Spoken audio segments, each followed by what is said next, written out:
Bonjour à tous, je suis ravie de vous retrouver pour cette première vidéo pour moi, pour la fée du scrap. Et dans mes vidéos, on va surtout, en tout cas au début, parler techniques de colorisation.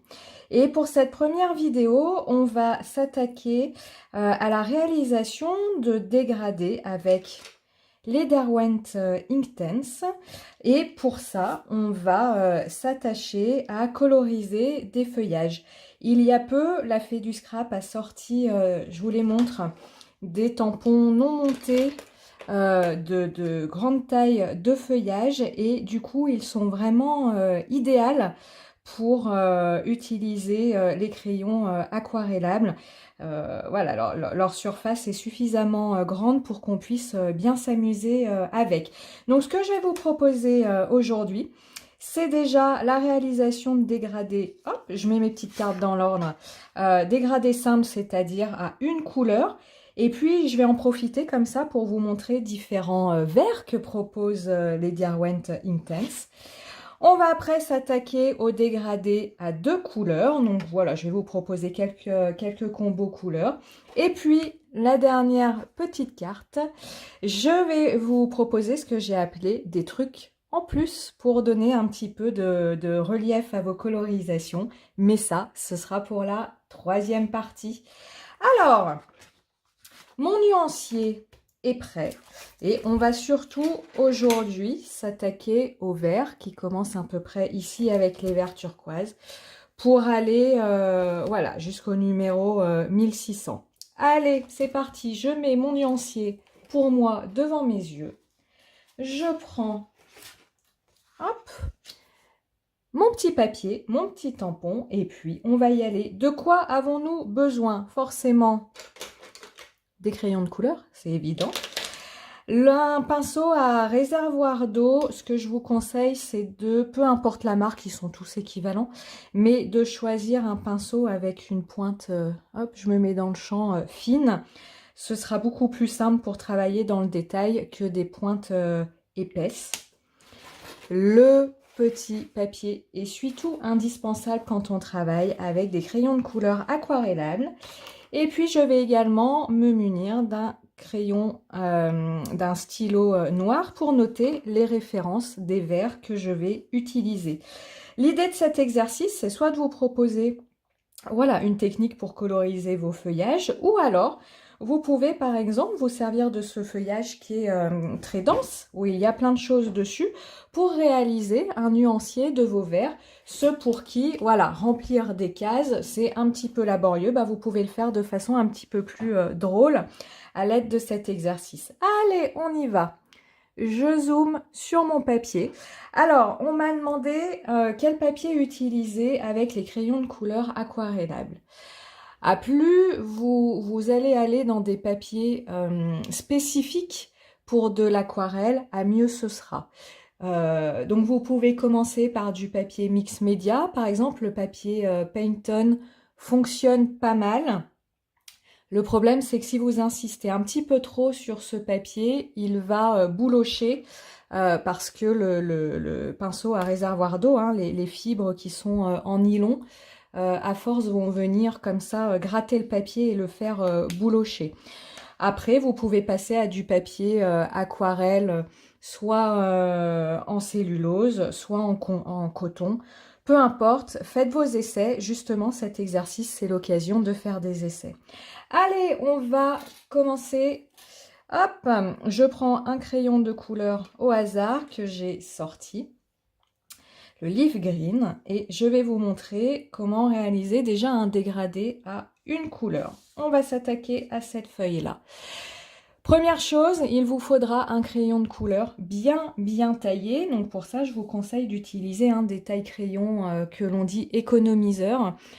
La fée du scrap en a fait rentrer quelques-uns, donc n'hésitez pas à aller voir.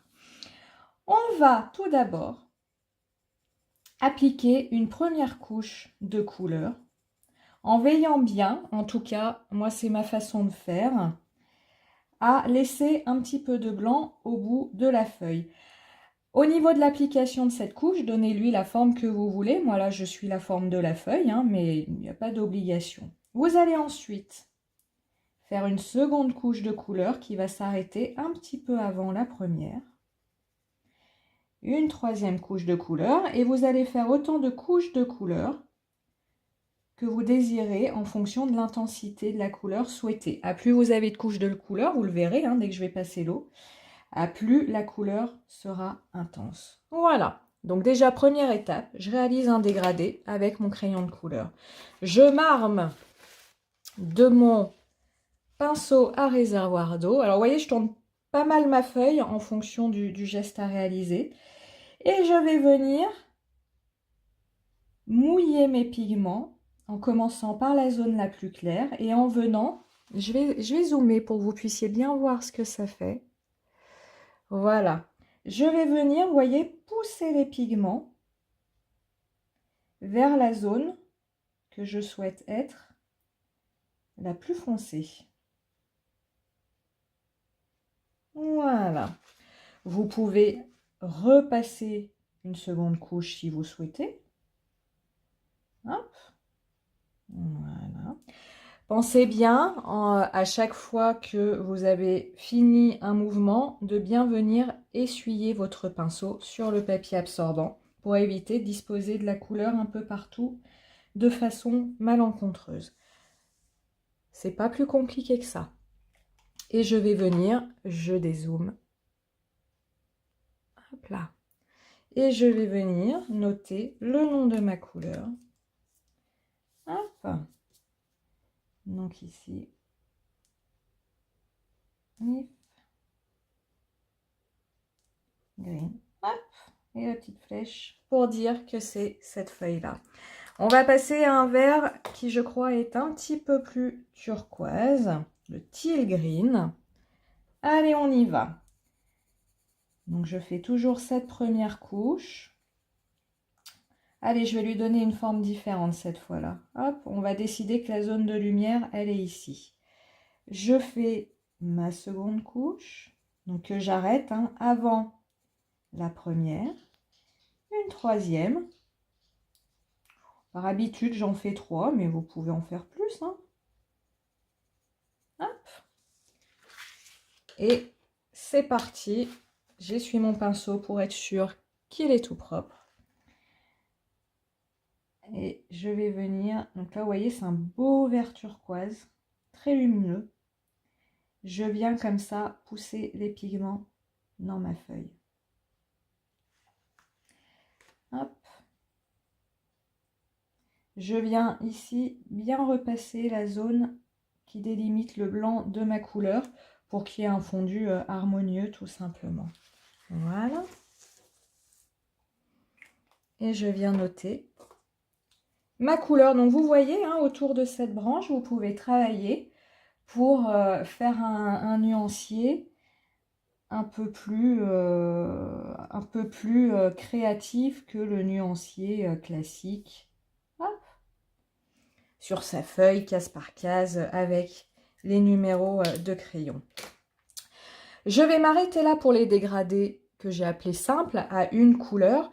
Je vais en faire d'autres hors caméra. Je posterai la photo sur le blog de la fée. Comme ça, ça vous permettra de vous rendre compte des différentes possibilités au niveau des verts. Je vais maintenant passer à la réalisation de dégradés à 2 couleurs. J'ai mis à 2 couleurs pour que ce soit plus simple pour moi, plus rapide. Mais ce que je vous explique là, pour 2 couleurs, c'est valable pour 3, c'est valable pour 4. La technique sera toujours la même.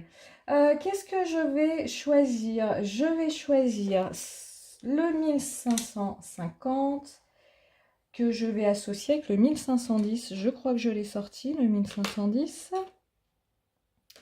Je le cherche, je le cherche.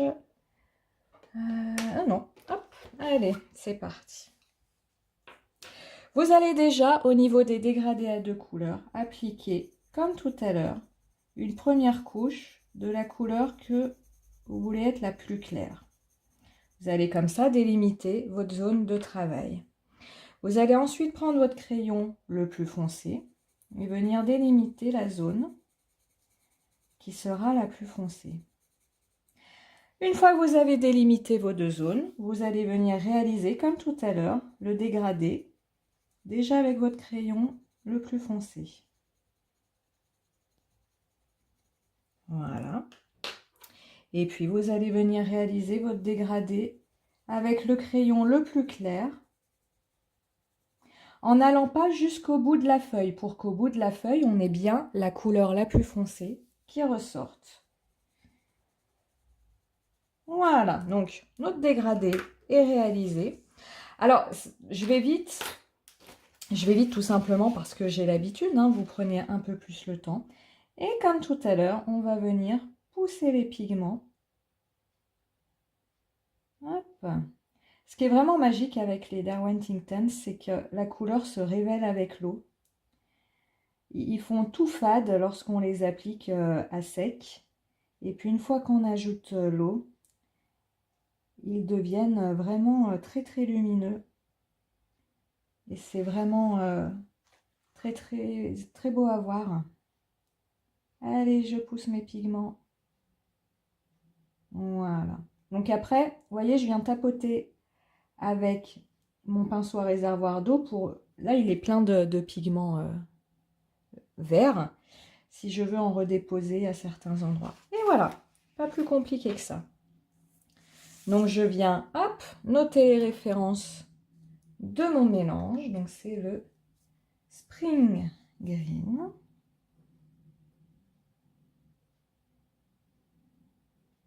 Hop.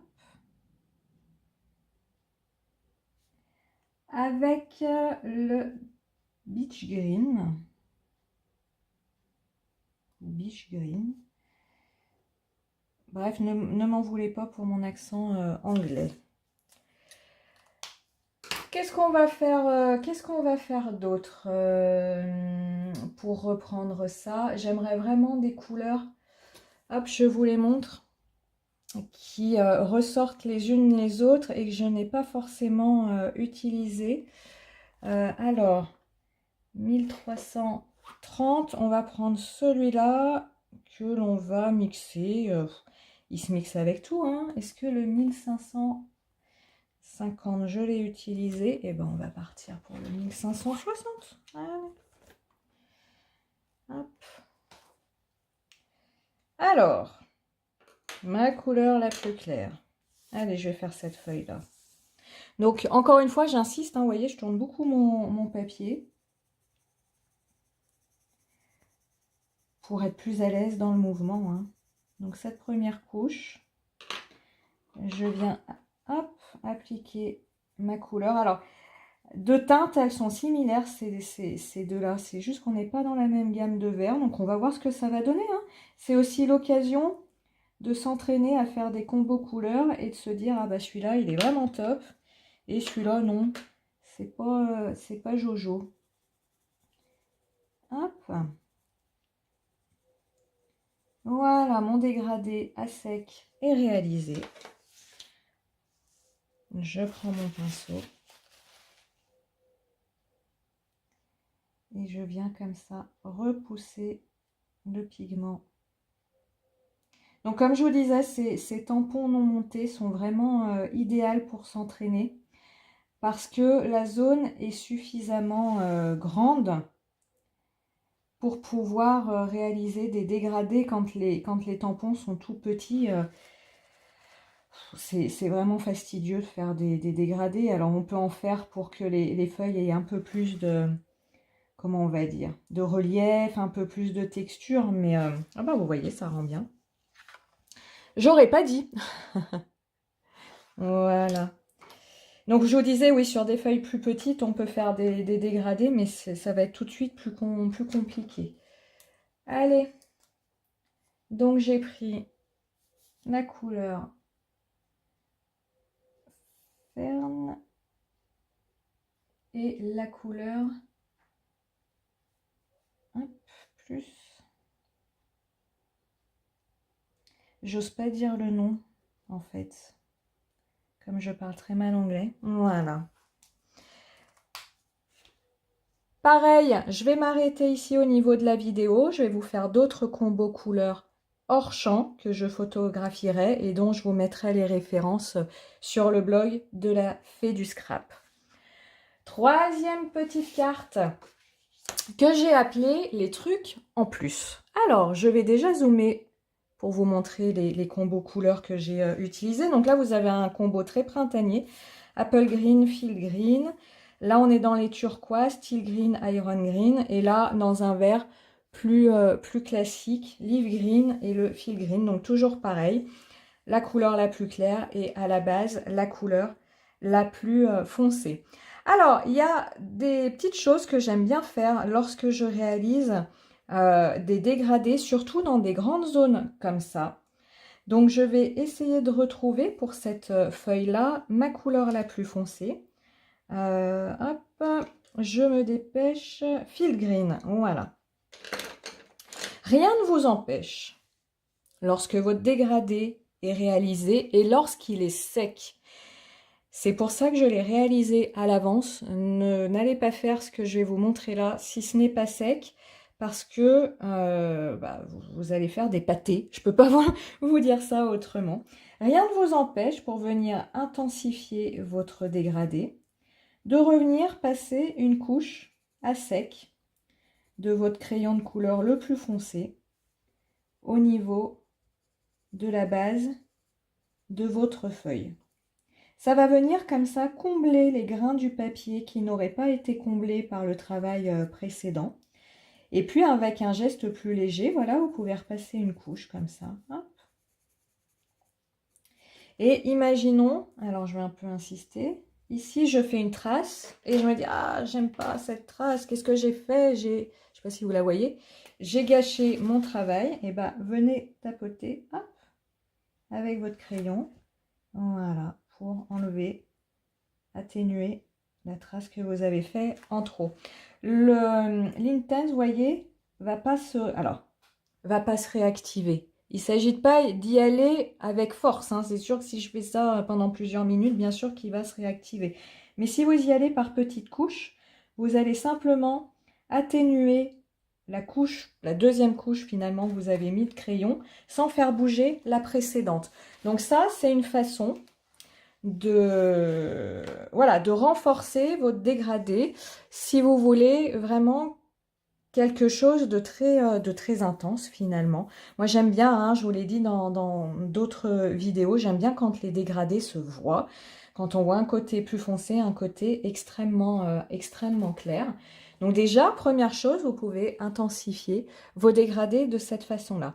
Deuxième chose, rien ne vous empêche de venir retravailler ces feuilles avec des crayons de couleur hors Derwent Inktense pour venir comme ça leur donner un aspect coloré supplémentaire.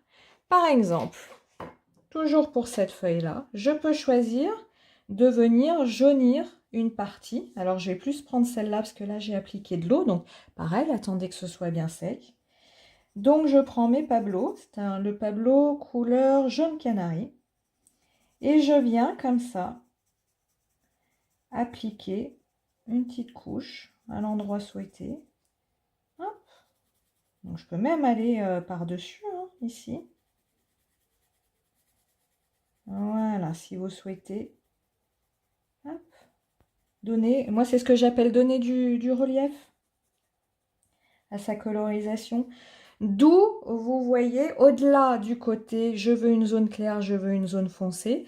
D'où, pour moi, dans ma façon de coloriser, l'importance de laisser un petit peu de blanc au bout de la feuille. Soit je laisse comme ça et ça donne une zone de lumière, soit je viens retravailler avec un crayon de couleur qui n'est pas aquarellable. Je pourrais le faire au Derwent Inktense, sauf que le Derwent Inktense, j'en prends un jaune. Il va venir, alors, j'ai pas forcément envie de gâcher ce que j'ai fait, bah, c'est pas grave. Il va venir, lui, recouvrir, comparé, vous voyez, au Pablo, il va venir recouvrir, il est très gras à sec, le Derwent Inktense, donc il va venir recouvrir la couche que vous avez fait précédemment. Donc après, on aime ou on n'aime pas, hein. Ça dépend du résultat que l'on souhaite. Et puis, veillez bien, alors, pareil, je prends ce que j'ai sur mon bureau. Veillez bien pour cette touche en plus à utiliser des crayons de couleur à l'huile, donc les Pablo ou les polychromos, et non des crayons de couleur à la cire. Pourquoi? Je vais vous montrer ici par exemple, ou ici sera plus simple pour moi. Les crayons de couleur à la cire viennent tout recouvrir. Vous voyez ici? Je vous zoome. Les crayons de couleur à la cire, ils ne vont pas venir combler le grain du papier qui n'a pas été voilà, saturé par votre couche de Derwent Intense. Les crayons de couleur à la cire vont venir apporter des pigments au-dessus de ce que vous avez travaillé. Et donc là, vous voyez, bah, on n'est pas du tout hop, dans la même chose qu'ici, où on va venir plus combler le blanc qui avait été laissé. Hop, je dézoome. Donc, vous pouvez, voilà, rajouter, si vous voulez celle-ci, par exemple, je vous fais un dernier, hop, une dernière colorisation. Si vous voulez lui donner un petit aspect feuille d'automne, et bien rien ne vous empêche, hop, de venir lui faire, voilà, un petit côté marron, comme ça. Alors, tout léger, hein, vous voyez, je tiens mon crayon loin, hop. Voilà, puis vous pouvez faire un petit dégradé pour que ça se voie bien. Voilà, elle commence à brunir cette feuille. Ok. Eh bien écoutez, j'espère que cette vidéo colorisation de feuillage au Derwent Inktense vous aura plu. N'hésitez pas à laisser des messages en commentaire, j'y répondrai bien volontiers. Et je vous dis à très bientôt pour une nouvelle vidéo. Bye bye!